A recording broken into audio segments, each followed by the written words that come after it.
I think you'd agree that a lot of the jobs people are doing today are pretty unfulfilling, to say the least. Most people are stuck in middle management in some faceless corporation, or they're doing data entry or administration or some other completely intangible and abstract thing like filling out spreadsheets or sorting emails or whatever to that effect. You know, I don't think it's a coincidence that the vast majority of people report being emotionally detached at work, if not outright miserable, and it's only getting worse. And I mean, hell, if you think that we have it bad today, just think back to those poor bastards who were around when the anarchists were first writing. Guided by the profit motive, factory owners were incentivized to make their manufacturing process as efficient as possible so they could maximize how much they produced and therefore could Look at the children working these factories, bro.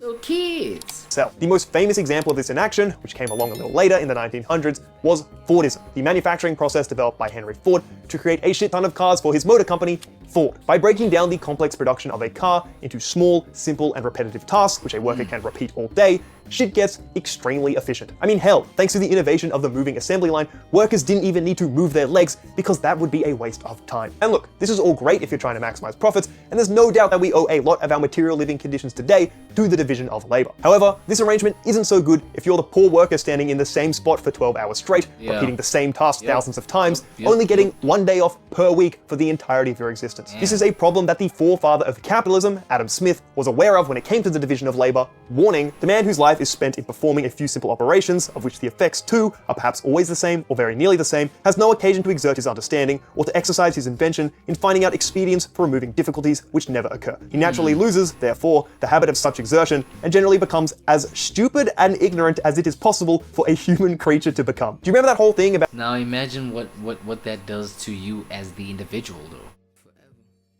You know what I'm saying? It makes you stupid to even your own, you know what I'm saying? Like what you can tap into in terms of your own potential, bro. Because obviously now they suck all that energy of you gotta be at the factories, you gotta be at the work spots, you know what I'm saying? You gotta, and look, when I feel like when the this whole system was implemented, right?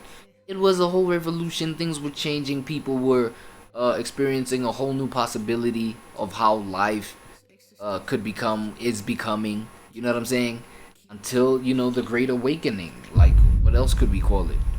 Until the Great Awakening, where, like, from my perspective, right, it's much more of a crime, you know, to humanity when we consider the fact that you cannot even, you know, express your own self. You cannot tap into your own identity and its full potential is my whole thing.